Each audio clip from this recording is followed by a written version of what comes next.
ቤዚ ጀግናዋ ትላላችሁ እና ቤዚ በጣም ጀግና ናት። እውነት ለመናገር እድሜዋ እንደ እድሜዋ አይደለም አስተሳሰቧ፣ እንዲሁም ደግሞ ሙያዋ ራሱ በጣም ደስ ይላል። እንግዲህ እኛ በካሜራ የምናየውን ስለሆነ የምንመሰክረው የዛሬ አመትም እንደዚሁ ነበር። ዘንድሮም ደግሞ በዚህ መልኩ ሰርፕራይዝ አድርገዋል ማለት ነው። በጣም ነው ደስ የሚለው። አሰላሙ አለይኩም ወራህመቱላሂ ወበረካቱ። ውድና የተከበራችሁ የቻናል ቤተሰቦች እንዴት ናችሁ? ደህና ናችሁ ወይ? እኔ ያለሁ አልሐምዱሊላህ። ለቻናል አዲስ ከሆናችሁ ላይክ፣ ሼር፣ ሰብ እያደረጋችሁ አበረታቱኝ። አይከፈልበትም። ስደተኛ እህታችሁ ነኝ ማለት ነው። እና ያው ጠፍቼ ስለነበር ቻናል ቀዝቅዞብኛል። ላይክ አድርጉልኝ ማለት ነው። ሰብም ካላደረጋችሁኝ ሰብስክራይብ አድርጉኝ። ስህተትም ካለብኝ ደግሞ አርሙኝ ማለት ነው። እና በመጀመሪያ እንግዲህ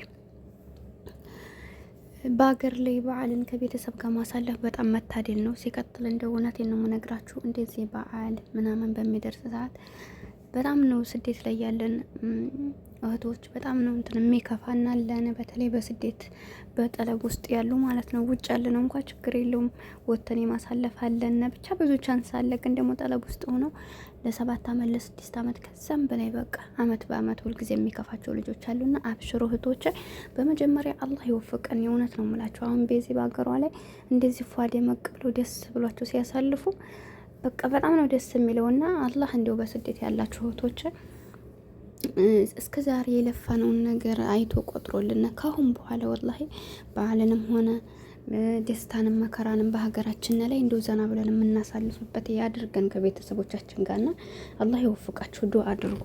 የማንኛችን ዱአ እንደሚደርስ አይታወቅም። እውነቴን ነው የምላችሁ። አገር ያሉ ሰዎች እንግዲህ እንደምታያቸው ናቸው። ፈካ ብለው ሁሉን ነገር እያሳለፉ ነው። እኛ እዚህ ሀገር ያለን ሰዎች ግን አገር እንዳንገባ አገሩ ሰላም የለውም እንዴት ትኖራላችሁ ይሉናል። እነሱ እንዴት ብለው እየኖሩ ነው? እኔ በጣም የሚገርመኝ እውነት ነው የምላቸው። እና ያስፈራሩናል። ምን ይሉናል? ወላሂ ዱአ አድርጉ። ዋናው በእርግጥ የሀገር ሰላም ነው። ቢሆንም ግን እነሱ እየኖሩ ነው። እኛ እኮ ገና ለገና እስከዛሬ ያሳለፍነው ስደት ላይ አንሶና ወደፊትም እንዳንሄድ አሁን ላይ እንግዲህ ሳውዲ አረቢያ ታውቃላችሁ፣ ኢቃማ የሌለው ሁላ 17 ሺህ ሪያል 18 ሺህ ሪያል እያወጣ 10 ሺህ 12 ሺህ እያወጣ እየደከመ እንደገና ኢቃማ ያሰራል። እነዚህ ኢቃማ የሚያሰሩ ሰዎች ከአሁን በፊት 10 አመት እንዲሁ አነሰ ተብሎ ከ8 አመት በላይ ያልሰራ ሰው የለም። እንግዲህ ነቃላት የካፋ ላይ እያሰሩ ያሉት 12 አመት የነበረው 13 አመት አስቡ። እስከ ዛሬ በነጻ ይሄን ሁሉ አመት ሰርተው 1 አመትና 2 አመት ጨምረን ሀገራችን እንኖራል ህይወት አጭር ናት ማለት አልቻሉም። በቃ የቃማ ቻንስ ሲመጣ ያው እያሰሩ ነው። የቃማ አሰሩ ማለት እንግዲህ አስባችሁታል። መቼም ሀገር አይገባም። ምናኔ ያሳዝነኛል። ህይወታችን እስከዛሬ ያሳለፍነው ሳይሆን የሚያናደው ከአሁን በኋላ ያለንን ነውና በቃ ቤት ሰርተን የሆነን በቃ ንብረትም እያስቀመጥን ግን ደግሞ ከአሁን በኋላም ስደት ላይ እንድንኖር እንጂ አገር ላይ የመኖር ተስፋ የለንም። ይሄን ያልኩበት ምክንያት የእውነት በጣም ይገርመኛል ህይወቴ ማለት ነውና አያችሁት አይደል? በአገር ላይ በጣም ነው ደስ የሚለው። እንግዲህ እነ ቤዚ እንደምታዩቸው ናቸው። እኛ በእነሱ እንደዚህ ብለን መች አሳልፈን ሀገራችን ዝም ብለን በለጋርሚያችን ወጣነ። አየው እስካሁን ድረስ አለን ደህና ነገር። እስካሁን እንደነ ቤዚ ሰርተን ያሳለፍነው አለ። በቤተሰብ ውስጥ እኛው ስንወጣ እኔ ምንም ነገር አላውቅም። በቤተሰቦች ውስጥ ሆኜ ዝም ብዬ በዓሉን ደርሼ እመጣለሁ እንጂ እስኪ እንደነሱ እንደዚህ ምግብ ሰርተን የራሳችንን ህይወት የራሳችንን ኑሮ ወይም ደግሞ ቤተሰብን እንዲያርገን ያገዝንበት ምንም የለም።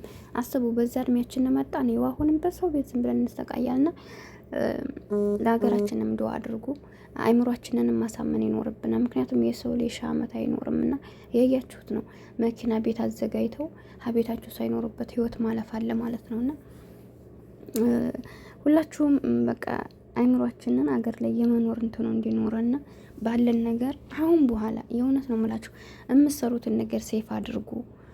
በቃ እስከዛሬ ለቤተሰብ ኑራችሁ ሊሆን ይችላል። ነገር ግን ወይ ለቤተሰብ አጠቅሙ ወይ ለራሳችሁ አጠቅሙ። እንደዛ ከሆነ አገር ገብታችሁ በቃ ሰላም አይኖራችሁም እና ሴፍ ማድረግ ካለባችሁ በቃ አሁን በኋላ የምትሰሯትን ነገር የሆነ ነገር ለማድረግ ሞክሩ። አገር ገብታችሁ ተመልሳችሁ ስደት እንዲያትመጡ ማለት ነው እና ሁልጊዜ በሰው ቤት አላህ በቃችሁ ብለን የራሳችንን ኑሮ ባለን ተብቃቅተን የምንኖር ያደርገን። ለማንኛውም ይህን ያልኩበት ምክንያት አንዳንድ ነገሮችን ስላየሁ ነው።